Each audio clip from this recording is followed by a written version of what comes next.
बार computer बाबा पर आपको जरा लेकर चलते हैं, क्योंकि हमने खास इंतजाम किया है।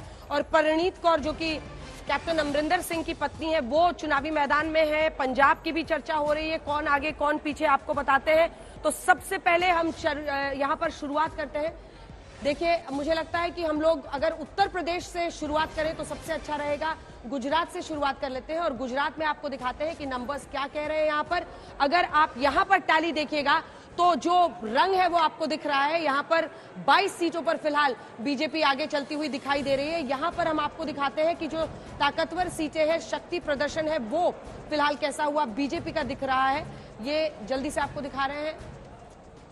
ये मुझे लगता है आने में टाइम लग रहा है, तो दिल्ली पर चले जाते हैं। देखिए, दिल्ली इस बार बहुत इंटरेस्टिंग है और दिल्ली इस बार इसलिए इंटरेस्टिंग है क्योंकि दिल्ली में अगर 7 की 7 सीटों पर बीजेपी पिछली बार जीती थी, तो इस बार 2 सीटों पर दक्षिणी दिल्ली से लेकर चांदनी चौक दोनों ही सीटों पर कड़ा मुकाबला देती हुई इंडिया गठबंधन, आम आदमी पार्टी, कांग्रेस का जो यहाँ पर गठबंधन है, सीट शेयरिंग है, क्या उसका फायदा हो जाएगा, ये देखने वाली बात रहेगी। अब इसके बाद हम आपको सीधे लिए चलते हैं उत्तर प्रदेश की सीटों पर। ये देखिए उत्तराखंड है, ये देखिए उत्तर प्रदेश पर सभी की नजर है। और उत्तर प्रदेश में जब आप जाएं तो यहां पर सबसे बड़ी खबर छिपी हुई है, क्योंकि अगर 42 सीटों पर फिलहाल सिर्फ एनडीए आगे चल रहा है और 32 सीटों पर इंडिया गठबंधन आगे है, तो ये बहुत बड़ा इशारा है कि क्या समाजवादी पार्टी और कांग्रेस के गठबंधन ने आपको फायदा पहुंचा दिया है। और यहां पर अगर आप देखिए तो तमाम जो सीटें हैं, आजमगढ़ देख लेते हैं। यहां पर निरहुआ वर्सेस धर्मेंद्र यादव का चुनावी मैदान में मुकाबला है और धर्मेंद्र यादव फिलहाल आगे चलते हुए दिखाई दे रहे हैं।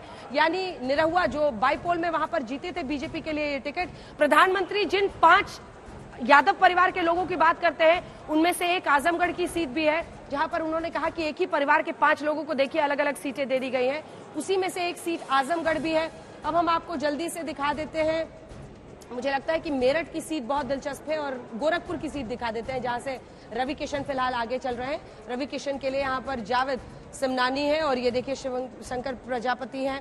और इसी के साथ अब हम आपको दिखा देते हैं ये हमीरपुर की सीट जल्दी से, जहां पर पुष्पेंद्र सिंह चंदेल बीजेपी के आगे चल रहे हैं। लेकिन जो ओवरऑल नंबर है वो इलाहाबाद, जल्दी से एक बार प्रयागराज आपको दिखा देते हैं। ये देखिए प्रयागराज, जहां पर नीरज त्रिपाठी भारतीय जनता पार्टी के आगे चल रहे हैं। देखिए इसी इलाके में फूलपुर की सीट, जहां से जवाहरलाल नेहरू लंबे वक्त तक सांसद चुने गए थे और देश के 3 बार प्रधानमंत्री बनने का उन्होंने रिकॉर्ड बनाया था।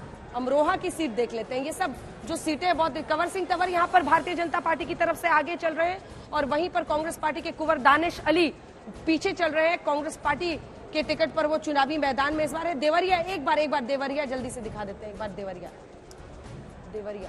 देवरिया देखिए, शशांक मणि यहाँ पर आगे चल रहे हैं और भारतीय जनता पार्टी ऐसा लगता है कि देवरिया की सीट को वो बरकरार रख पाएगी और अखिलेश प्रताप सिंह वहां पर पीछे चल रहे हैं फिलहाल। तो देवरिया की सीट भी बहुत दिलचस्प है, लेकिन अभी शुरुआती रुझान ही है। और थोड़ा सा आपको घोसी और गाजीपुर, ये 2 सीटें जो पिछली बार पूर्वांचल की 13 सीटों में से 2 सीटें जो बीएसपी की झोली में गई थी, इसी घोसी सीट पर और गाजीपुर की सीट पर राजीव राय यहाँ पर समाजवादी पार्टी से घोसी की सीट पर आगे चल रहे हैं और पीछे फिलहाल वहां पर एसयूसीआई के जो विजय है वो चल रहे हैं।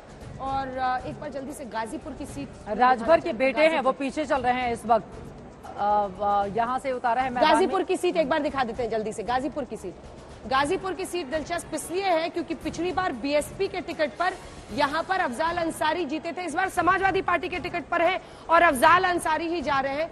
अफजाल अंसी देखिए वहां पर आगे चल रहे हैं और ये अपने आप में एक बड़ा संकेत है। हमेशा बात होती है, वहां पर जो भारतीय जनता पार्टी की तरफ से उम्मीदवार भी थे तो वो बार बार कहते थे कि कलम और कट्टे की लड़ाई है, लेकिन इन सब के बीच अफजाल अंसारी फिलहाल गाजीपुर में आगे चलते हुए दिखाई दे रहे हैं। अब बात महाराष्ट्र की कर लेते हैं। महाराष्ट्र इसलिए दिलचस्प है क्योंकि यहां पर इस बार लड़ाई असली और नकली की है। शिवसेना 2 फाड़, शिंदे गुट, उद्धव ठाकरे गुट, एनसीपी अजीत पवार, शरद पवार। तो ऐसे में यहाँ पर जो नंबर्स है वो बहुत इंटरेस्टिंग है। यहाँ पर आप देख रहे हैं एनडीए अगर 18 पर है और तो दूसरी तरफ इंडिया गठबंधन भी 17 पर है, तो ये अपने आप में एक बहुत बड़ा संकेत है। यहाँ पर आपको सीट वाइज दिखा देते हैं बारामती की सीट पर क्या हो रहा है, क्योंकि यही वो हॉट सीट है जहां पर चर्चा सबसे ज्यादा हो रही थी। बारामती की सीट जहां पर भाभी सबसे ज्यादा है। ये देखिए बी जैसे ही हम दबाते हैं बारामती की सीट आती है।